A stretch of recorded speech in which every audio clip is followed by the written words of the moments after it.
नमस्कार दोस्तों, मैं विकास सिंह आपका यूनिवर्सल टाइम के यूट्यूब चैनल पर स्वागत करता हूं। आज के इस वीडियो में हम लोग देखेंगे भाभा एटॉमिक रिसर्च सेंटर के वर्क असिस्टेंट के प्रीवियस ईयर के क्वेश्चन पेपर को। और यह प्रीलिम्स पेपर है, यानी प्रारंभिक परीक्षा। और यह परीक्षा आपकी कंडक्ट हुई थी 21 फरवरी 2021 को। चलते हम लोग अपने पेपर की तरफ। पहला क्वेश्चन है, हल कीजिए 123 प्लस 345 प्लस 723। इसमें सिंपल है, ये आपको इन तीनों को ऐड करना है और आप इन तीनों को ऐड करेंगे तो आपका आंसर आएगा 1191। इसलिए आपका ऑप्शन नंबर ए सही हो जाएगा। दूसरा क्वेश्चन कह रहा है, हल कीजिए 115 प्लस 754 और आप इसको ऐड करेंगे तो आपका आंसर आएगा 869 और इसलिए आपका ऑप्शन नंबर डी सही हो जाएगा। बात करें हम लोग तीसरे क्वेश्चन की, तो यहाँ पे दिया है 640 को 18 से विभाजित करने पर प्राप्त शेषफल क्या है। जब आप 640 को 18 से विभाजित करेंगे तो जो आपका शेषफल प्राप्त होगा वो 10 होगा। इसलिए आपका ऑप्शन नंबर बी सही हो जाएगा। अगर आपसे पूछता भागफल तो आप भागफल इसका 35 सही होता, और ये भी आपके एग्जाम में पूछा जा सकता है। चौथा क्वेश्चन कह रहा है कि हल कीजिए 148 भागे क्वेश्चन मार्क इक्वल टू 37। आप इसको क्या लिख सकते हैं, 148 अपान एक्स इक्वल टू 37। और आप इसको 148 को जब आप 37 से डिवाइड करेंगे तो आपको ये जो भागफल है ये 4 आएगा, और इसलिए इसका आंसर सी सही हो जाएगा। नेक्स्ट क्वेश्चन की हम लोग बात करते हैं। पांचवा क्वेश्चन कह रहा है, हल कीजिए 550 गुणे 19। सिंपल से आपको क्या करना है, गुणा करना है। और जब आप गुणा करेंगे तो आपका आंसर आएगा 10 450। इसलिए आपका ऑप्शन नंबर ए सही हो जाएगा। छठा क्वेश्चन क्या करा है, हल कीजिए 75 गुणे 5 गुणे 5। यहाँ पे भी आपको सिंपल सा गुणा करना है।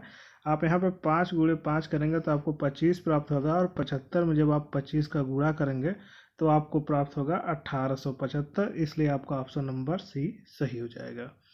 नेक्स्ट क्वेश्चन क्या बात करें हम लोग, तो कह रहा है हल कीजिए 41.5 माइनस 8.25। यहाँ पे आपको क्या करना है, सिंपल सा इसको घटाना है। और जब आप इसको घटाएंगे तो आपको मिलेगा 33.25, और इसलिए आपका ऑप्शन नंबर बी सही हो जाएगा। हम लोग बात करते हैं आठवें क्वेश्चन की। यहाँ पे दिया है, हल कीजिए 1982 माइनस 453 माइनस 248। अब क्या करेंगे, पहले सिंपल से आप 453 और 248 को ऐड कर लेंगे, फिर उसके बाद 1982 में से आप घटा देंगे। जब आप 453 और 248 को ऐड करेंगे तो 701 प्राप्त होगा, और 700 जब 1982 में से आप घटाएंगे तो आपको 1281 प्राप्त होगा, और इसलिए आपका ऑप्शन नंबर सी यानी कि 1281 सही हो जाएगा। हम लोग बात करते हैं अगले क्वेश्चन के। यहाँ पे देखिए दिया है 81 445 और 68 78 97 का महत्तम समापवर्तक क्या है।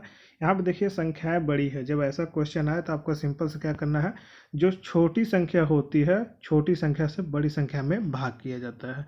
जब इसको आप बड़ी संख्या में भाग करेंगे तो आपको ये जो शेषफल मिलेगा, अब शेषफल से ये जो संख्या है इसको पुनः भाग दिया जाता है। और यह प्रक्रिया तब तक चलती है जब तक यह पूरी तरीके से कट नहीं जाता। अब देखिए भाग देने पर हमें प्राप्त होता है 8771, और फिर हम इसको भाग देंगे किसमें, ये 36337 में। अब इसको भाग करेंगे तो आपको मिलेगा 1253, और यहाँ जब आप इसको इसमें भाग करेंगे 8771 में तो यह पूरी तरीके से कट जाता है। इसलिए आपका ऑप्शन नंबर सी यानी 1253 सही होगा। हम लोग बात करते हैं अगले क्वेश्चन की तरफ। 10वां क्वेश्चन क्या करा, गौरव एक स्कूटर 45,000 रुपये में खरीदता है। यदि दुकानदार उसे 10% की छूट दी है तो स्कूटर का अंकित मूल्य क्या था। हम लोग मान लेते हैं कि जो स्कूटर का प्रारंभिक मूल्य था वो x रुपये था, और इसका 10% को छूट मिलता है तो क्या होगा, हम लोग कहते हैं x का 10% यानी x गुणे 10/100। अब ये प्रारंभिक मूल्य था, इसे 10% छूट मिला तो हम लोग क्या करेंगे, इसमें से घटा देंगे, और ये किसके बराबर है, 45,000 के बराबर है। जब आप इसको सॉल्व करेंगे तो ये चला जाएगा 100x माइनस 10x बराबर 90x/100। और जब आप इसको सॉल्व करेंगे तो आपको सीधा से हम मिल जाएगा 50,000, इसलिए आपका ऑप्शन नंबर ए सही हो जाएगा। क्वेश्चन नंबर 11 की बात करें तो यह कह रहा है दिए गए अनुपात को इसके सरलतम रूप में व्यक्त करें, या इसके कहने का यहाँ पे ये सेंस है कि आप इसको इसके लघुत्तम रूप में ले जाए और इससे यह छोटा ना हो पाए। देखिए दिया है 90 सेकेंड अनुपात 2 मिनट 30 सेकेंड। हम लोग जानते हैं 1 मिनट में कितने सेकेंड होते हैं, 60 सेकेंड होते हैं। तो 2 मिनट में हो जाएंगे आपके 120 सेकेंड, और फिर दिया है 30, और इसको हम लोग ऐड करेंगे तो हमें मिलेगा 150। यानी अनुपात क्या हो जाएगा 90 अनुपात 150। आप लोग इसको 30 से डिवाइड करेंगे तो यहाँ पे मिलेगा 3 और यहाँ पे मिलेगा 5, और यही आपका अनुपात हो जाएगा। इसलिए आपका ऑप्शन नंबर सी सही हो जाएगा। हम लोग अपने अगले क्वेश्चन की तरफ चलते हैं। 12 नंबर क्वेश्चन की। 12 नंबर क्वेश्चन क्या करा, 6 टी शर्टों के एक सेट की कीमत 900 रुपये है, ऐसी ही 90 टी शर्टों की कीमत क्या होगी। तो हम लोग क्या करते हैं, सीधे पहले एक टी शर्ट का दाम निकाल लेते हैं। एक टी शर्ट का दाम निकालने के लिए क्या करेंगे, 900 भागे 6, और आप इसको डिवाइड करेंगे तो कितना मिलेगा, इसको मिलेगा 150। अब 150 में हम लोग 90 क्या कर देंगे, गुणा कर देंगे तो हमें 90 टी शर्ट का दाम मिल जाएगा। हम लोग क्या जानते हैं, 15 9 135 और 00 यानी 13,500 रुपये इसका दाम होगा, इसलिए ऑप्शन नंबर बी सही हो जाएगा। हम लोग चलते अपने अगले क्वेश्चन की तरफ, 13वें क्वेश्चन की तरफ। 13वां क्वेश्चन कह रहा है एक माँ की आयु 50 वर्ष है और उसके पुत्र की आयु 22 वर्ष है। माँ की आयु अपने पुत्र की आयु से कितने वर्षों बाद दुगनी हो जाएगी। तो क्या करा, हम लोग माँ की उम्र लिख लेते हैं और बेटे की। माँ की उम्र है 50 वर्ष और बेटे की उम्र है 22 वर्ष। हम लोग अगर ऑप्शन नंबर सी की बात करें तो इसमें दिया है 6 वर्ष बाद दोगुनी हो जाती है। 6 वर्ष हम लोग दोनों में ऐड कर देते हैं तो हमें एक साइड मिला 56 और एक साइड मिला हमें 28। अब ये देखिए क्या कर रहा है कि ये अपनी माँ की दुगनी होता है, 28 का दूना 56 है, इसलिए ऑप्शन नंबर सी आपका सही हो जाएगा। हम लोग बात करते हैं 14वें क्वेश्चन की। क्या करा, नीचे दी गई श्रृंखला अक्षरों एवं संख्याओं का अनुक्रम प्रयोग करती है, यानी एक निश्चित नियम को फॉलो करती है। अगर जो इस नियम को फॉलो नहीं करता हमें उसको फाइन करना है, यानी हमें उसको छांटना है, वही गलत संयोजन होगा। देखिए हम लोग अगर बात करें ऑप्शन नंबर दूसरे की, तो यहाँ पे देखिए शेष तीनों में पहले तीसरे और चौथे में जो आपका सीक्वेंस है 46 96, और तीसरे में 46 96, चौथे में भी 46 96 है, लेकिन दूसरा है जो आपका वहाँ दिया है 49 69, इसलिए अलग है और यही आपका सही आंसर हो जाएगा, यानी आपका ऑप्शन नंबर भी सही होगा। हम लोग बात करते हैं 15 क्वेश्चन की। इसमें भी ठीक उसी प्रकार से दिया है। क्या दिया है, नीचे दी गई श्रृंखला अक्षरों एवं संख्याओं का अनुक्रम प्रयोग करती है, गलत संयोजन को पहचानिए। यानी यहाँ भी ऊपर क्वेश्चन की तरह एक सेम रूल है कि ये निश्चित नियम को फॉलो करती है। अगर उस नियम को जो फॉलो नहीं करता या जो सबसे अलग है उसको पहचानना है, और वही आपका सही आंसर हो जाएगा। हम लोग बात करें 3, ऊपर से 3 को देखेंगे तो आपका सेम सीक्वेंस चलेगा कि देखिए 58 96 58 96 58 96, लेकिन ये ऑप्शन नंबर 4 में देखिए दिया है 58 69, इसलिए ये सबसे अलग हो जाता है और आपका सही आंसर इसलिए डी हो जाएगा। अगला क्वेश्चन क्या कर रहा है कि लुप्त संख्या को चुनकर श्रृंखला को पूरा कीजिए। एक श्रृंखला दिया है और जो खाली स्थान है उसके स्थान पर क्या आएगा हमें यह बताना है। देखिए दिया है 110 99 86 और खाली स्थान 54 35। अगर हम लोग अंतर करेंगे 110 से 99 तो हमें 11 का अंतर मिलेगा। 99 से हम लोग 86 घटाएंगे तो हम लोग 13 का अंतर मिलेगा। और हम लोग देख रहे हैं निश्चित एक सीक्वेंस की तरफ चल रहा है, 11 से 2 बढ़ा, फिर हम लोग क्या करेंगे 2 घर कर देंगे 15, और 86 में से हम लोग अगर 15 घटाएंगे और तो यही आपका आंसर हो जाएगा। और हमें घटाने पे क्या मिलेगा, 6 में से 5 गया 1, 8 में से 1 गया 7 और 71 आपका आंसर हो जाएगा, इसलिए आपका ऑप्शन नंबर सी सही हो जाएगा। हम लोग चलते हैं अगले क्वेश्चन की तरफ। अगले क्वेश्चन क्या करें, औसत ज्ञात कीजिए। तो औसत ज्ञात करने के लिए क्या होता है, औसत का सिंपल सा फार्मूला होता है कुल पदों का योग बटे कुल पदों की संख्या। तो हम लोग कुल पद को जोड़ लेते हैं, यानी 25 32 13 25, 49 और 36 को हम लोग ऐड करेंगे तो हमें कितना मिलेगा 180। हमने देखा था कि कुल पदों का योग बटे कुल पदों की संख्या, हम लोग अगर कुल संख्या गिने तो कितने हैं 1 2 3 4 5 6, तो हम लोग 6 से इसको डिवाइड कर देंगे। हम लोग 180 को 6 से डिवाइड करेंगे तो हम लोग को मिलेगा 30 और यही आपका आंसर सही हो जाएगा, यानी कि आपका ऑप्शन नंबर ए सही होगा। हम लोग बात करें 18 क्वेश्चन की, तो दिया है औसत ज्ञात कीजिए। हमने ऊपर देखा कि औसत का फार्मूला क्या होता है, कुल पदों का योग बटे कुल पदों की संख्या। यहाँ पर हमने कुल पदों का योग किया तो हमें मिला 156 और कुल पदों की संख्या कितनी है 6, तो हमने उसको 156 को 6 से डिवाइड किया तो हमें मिला 26, इसलिए आपका ऑप्शन नंबर ए सही हो जाएगा। अगला क्वेश्चन क्या करा है, 20 का 15% और 60 का 6% का कुल योग क्या है। हम लोग 20 का 15% निकालेंगे तो यानी 20 गुणे 15/100 और हम लोग इसको सॉल्व करेंगे 20 5 100 और 5 3 15, यानी हमें एक साइड मिला 3। अब हम लोग निकाल लेते हैं 60 का 6% यानी 60 गुणे 6/100, तो देखिए एक जीरो से एक जीरो कटा यानी बचा 36/10। इसको हम लिख सकते हैं 3.6 और हम इन दोनों को ऐड कर देंगे तो हमें क्या मिलेगा 3.0 और 3.6 हम लोग ऐड करेंगे तो हमें क्या मिलेगा 6.6 और यही आपका आंसर हो जाएगा, यानी कि आपका ऑप्शन नंबर बी सही हो जाएगा। अगला क्वेश्चन की तरफ हम लोग चलते हैं, क्वेश्चन नंबर 20। देखिए क्या करा, हल करें 2 गुणे 36/3 कोष्टक में प्लस 30। यहाँ पर क्या देखिए बॉड मास का नियम लागू है, BODM में यस, यानी सबसे पहले हम लोग क्या हल करेंगे ब्रैकेट को। तो हमने ब्रैकेट को हल किया तो क्या मिला 2 गुणे 36 में 3 से हमने भाग दिया तो मिला 12 और 30 हमने यहाँ। अब क्या करेंगे हम लोग मल्टीप्लाई करेंगे, 2 का गुणा 12 में करेंगे तो हमें मिलेगा 24 और 30। अब हम इन दोनों को ऐड करेंगे तो हमें कितना मिलेगा 54 और यही आपका आंसर हो जाएगा, यानी आपका ऑप्शन नंबर ए सही हो जाएगा। नीचे दिया है इस चिन्ह का क्या अर्थ है। क्या सिंपल सा एक चिन्ह है, एक सर्कल है, बीच में पाई ऐसे दे दिया है, तो इसका क्या अर्थ होता है, इसका अर्थ होता है नो पार्किंग, यानी वाहन खड़ा करना यहाँ पे मना है, इसलिए आपका ऑप्शन नंबर सी सही हो जाएगा। अगला क्वेश्चन क्या है, निम्नलिखित में से किस नदी को दक्षिण गंगा के नाम से जाना जाता है। तो ऑप्शन नंबर जो डी है गोदावरी, गोदावरी को हम लोग दक्षिण गंगा के नाम से जानते हैं। अगले क्वेश्चन की तरफ हम लोग बढ़ते हैं। क्वेश्चन कह रहा है कि रत्नागिरी निम्नलिखित में से किस फल के उत्पादन के लिए प्रसिद्ध है, यानी जो रत्नागिरी जगह है वह कौन से फल के रूप में या उत्पादन के रूप में जाना जाता है।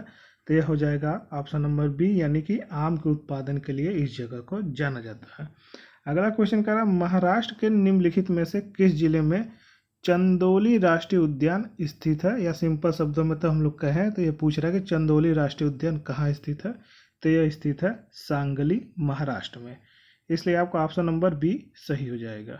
ठीक है, हम लोग बढ़ते हैं अपने अगले क्वेश्चन की तरफ। क्वेश्चन क्या कह रहा है कि केसरी एक मराठी समाचार पत्र है जिसकी स्थापना खाली स्थान किसके द्वारा की गई थी। तो ये जो समाचार पत्र है केसरी, इसकी स्थापना बाल गंगाधर तिलक द्वारा की गई थी, जो कि एक मराठी समाचार पत्र है। ठीक है, अगले क्वेश्चन की तरफ हम लोग चलते हैं। निम्नलिखित में से वर्ष का कौन सा दिन महाराष्ट्र दिवस के रूप में मनाया जाता है, या सिंपल शब्दों में कहें तो ये पूछ रहा है कि महाराष्ट्र दिवस कब मनाया जाता है। तो जो आपका महाराष्ट्र दिवस है वह 1 मई को मनाया जाता है, इसलिए आपका ऑप्शन नंबर सी सही हो जाएगा। अगला क्वेश्चन कह रहा है चार मीनार कहाँ स्थित है। ये सबको पता है कि चार मीनार हैदराबाद में स्थित है। अगले क्वेश्चन की बात करें हम लोग तो पश्चिम बंगाल में हावड़ा पुल किस नदी पर बनाया गया है, यानी जो हावड़ा पुल है उसके नीचे से कौन सी नदी बहती है। तो आपका हुगली नदी बहती है, इसलिए आपका ऑप्शन नंबर सी सही हो जाएगा। नेक्स्ट क्वेश्चन की हम लोग बात करते हैं 29 नंबर की। तो वह कह रहा है महाराष्ट्र में निम्नलिखित में से कौन सा शहर कुश्ती के लिए प्रसिद्ध है। तो कुश्ती के लिए कोल्हापुर शहर प्रसिद्ध है। कौन सा देश भारत के साथ सबसे लंबी सीमा साझा करता है। तो ये बांग्लादेश है, ये भारत के साथ सबसे लंबी सीमा साझा करता है और इसकी सीमा लगभग 4096 किलोमीटर है। ठीक है, हम लोग बात करते हैं अगले क्वेश्चन की। तो कह रहा है पृथ्वी अपनी अक्ष पर किस दिशा में घूमती है? तो अपनी अक्ष पर पृथ्वी पश्चिम से पूर्व की तरफ घूमती है, इसलिए आपका ऑप्शन नंबर ए सही हो जाएगा। अगला क्वेश्चन पूछ रहा है कि निम्नलिखित में से कौन सी एक मानक इकाई नहीं है? तो जो ये लीटर है यह मानक इकाई नहीं है, शेष मीटर सेकंड किलोग्राम मानक इकाई है। हम लोग बात करते हैं अपने अगले क्वेश्चन की तरफ। अगला क्वेश्चन कह रहा है बर्फीले ठंडे पानी से भरे हुए गिलास की बाहरी सतह पर देखी गई पानी की बूंदें किसके कारण होती हैं? यानी आपका जो एक गिलास ले लेते हैं हम लोग और उसमें अगर ठंडा पानी भर दें तो इसके सतह पे गिलास के कुछ पानी की बूंदें इकट्ठी हो जाती है। तो इसको हम लोग किस नाम से जानते हैं? तो इसको हम लोग संघनन के नाम से जानते हैं, और संघनन का शाब्दिक अर्थ होता है इकट्ठा होना यानी घना होना। यहाँ पे देखिए आपका ऑप्शन नंबर बी दिया है ऊर्ध्वपातन। ऊर्ध्वपातन का क्या अर्थ होता है कि कोई ठोस हो और इसको आप गर्म करें, आग दें, तो ये सीधे गैस में परिवर्तित हो जाए, जिसको इस घटना को हम लोग क्या कहते हैं? तो इस घटना को कहते हैं ऊर्ध्वपातन। और ऊर्ध्वपातन का एक उदाहरण है कपूर। जब आप इसको गर्म करेंगे तो ये सीधे द्रव में न बदलकर गैस में बदल जाएगा। ठीक है, और ये भी क्वेश्चन आपको हो सकता है एग्जाम में पूछा जाए। अगला क्वेश्चन कह रहा है कि नमक में आयोडीन की कमी से क्या होता है? तो जो आयोडीन की कमी होती है उसको घेंघा हो जाता है, इसको हम लोग क्या कहते हैं? कंठमाला भी कहते हैं।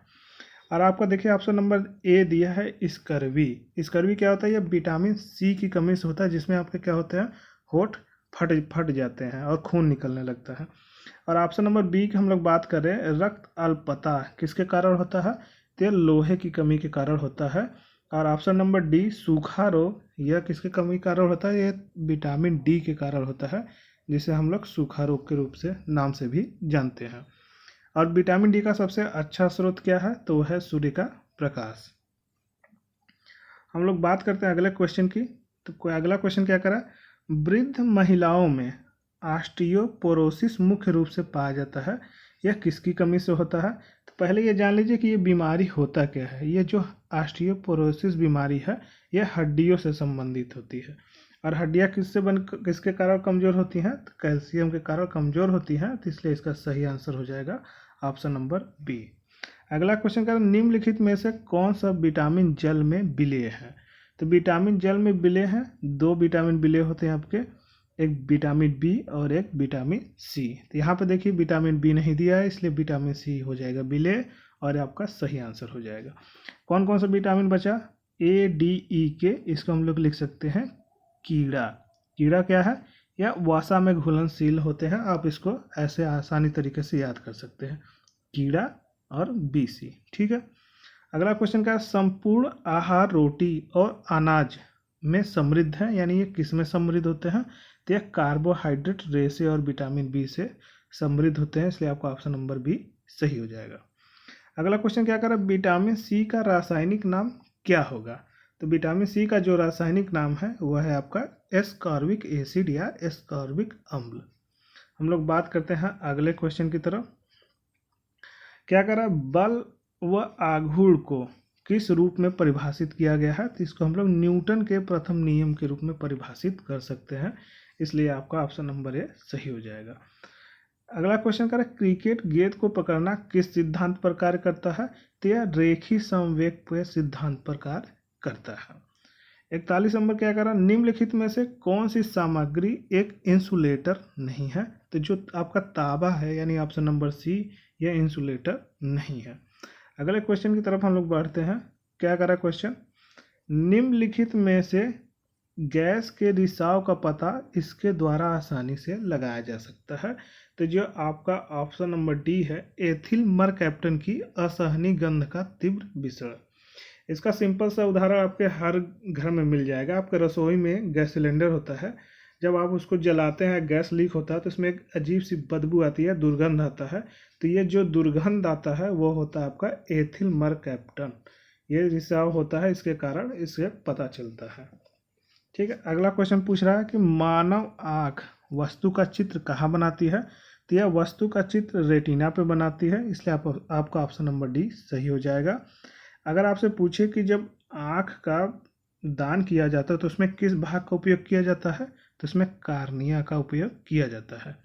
अगर पूछे कि आपके आँख में जो प्रकाश की मात्रा किसके द्वारा निर्धारित होती है, तो ये आपकी पुतली के जो है ये निर्धारित करती है कि आपके आँख में कितने प्रकाश जाएगा।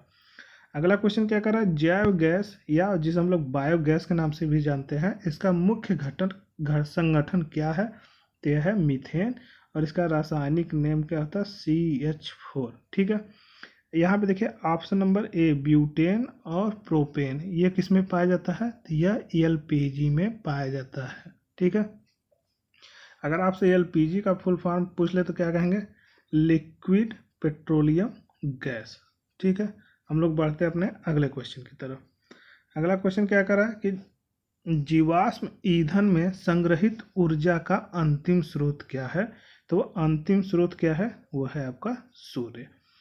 46 नंबर क्या कर रहा है, निम्नलिखित में से कौन सी एक खरीफ की फसल नहीं है, यानी आपसे ये पूछ रहा है कि इसमें रबी की फसल कौन सी है। तो ये जो सरसों है आपका, ये रबी की फसल है।